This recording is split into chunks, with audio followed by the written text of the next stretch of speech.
नमस्कार, आप देख रहे हैं न्यूज हाट। मैं हूं आपके साथ अस्मी सराफ। केंद्र सरकार ने मकान मालिक और किराएदारों को बड़ी राहत दी है। इस मामले में सरकार ने न्यू रेंट एग्रीमेंट 2025 लागू कर दिया है। इससे मकान मालिक अब किराएदार से 6 महीने का एडवांस किराया नहीं मांग सकते हैं। यही नहीं, अब कोई भी लैंडलॉर्ड अपने किराएदार को रातों रात घर से नहीं निकाल सकेगा। केंद्र सरकार ने भारत के बढ़ते रेंटल मार्केट में ट्रांसपेरेंसी और अनुशासन लाने के लिए न्यू रेंट एग्रीमेंट 2025 पेश किया है। ये नए नियम मॉडल टेनेंसी एक्ट और हालिया घोषणाओं पर आधारित है।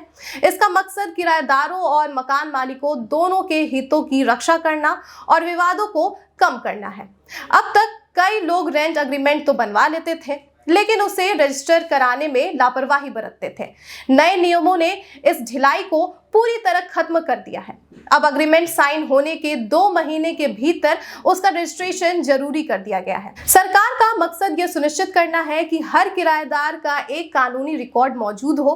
आप ये रजिस्ट्रेशन राज्य की ऑनलाइन प्रॉपर्टी वेबसाइट पर या नजदीकी रजिस्ट्रार ऑफिस में जाकर आसानी से करवा सकते हैं। रिपोर्ट के मुताबिक अगर तय समय सीमा के भीतर एग्रीमेंट रजिस्टर नहीं हुआ तो 5,000 रुपए तक का जुर्माना लगाया जा सकता है। रजिस्ट्रेशन कराने से किराएदार को लीगल सुरक्षा मिलेगी और कोई भी मकान मालिक मनमानी शर्तें नहीं थोप सकेगा।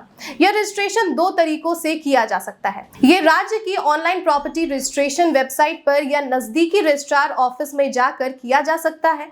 यह नियम मकान मालिक और किराएदार दोनों को जवाबदेह बनाता है, ताकि भविष्य में किसी भी कानूनी पचड़े में पड़ने से बचा जा सके। सरकार के इस एक्ट से किराएदारों को बड़ी राहत मिली है। रिहायशी घरों में मकान मालिक अब सिर्फ 2 महीने का किराया सिक्योरिटी डिपॉजिट के तौर पर जमा कर सकते हैं। बेंगलुरु जैसे शहरों में मकान मालिक अभी साल भर का किराया एडवांस के रूप में ले लेते हैं।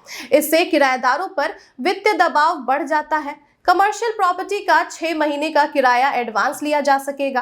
किराया बढ़ाने से पहले मकान मालिक को पहले से नोटिस देना अनिवार्य किया गया है। इससे मनमानी तरीके से रेंट बढ़ाने की प्रैक्टिस पर रोक लगाने में मदद मिलेगी। इसी कड़ी में आपको बताते चले कि इस पहल को ध्यान में रखते हुए उत्तर प्रदेश सरकार ने किराएदारी से जुड़े नियमों में बड़ा बदलाव करते हुए रेंट एग्रीमेंट को पहले से 90% तक सस्ता कर दिया है।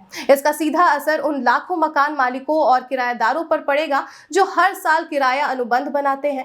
पहले किराया एग्रीमेंट के पंजीकरण के लिए भारी स्टैंप शुल्क देना पड़ता था, जिसके कारण लोग अक्सर रेंट एग्रीमेंट बनवाने से बचते थे।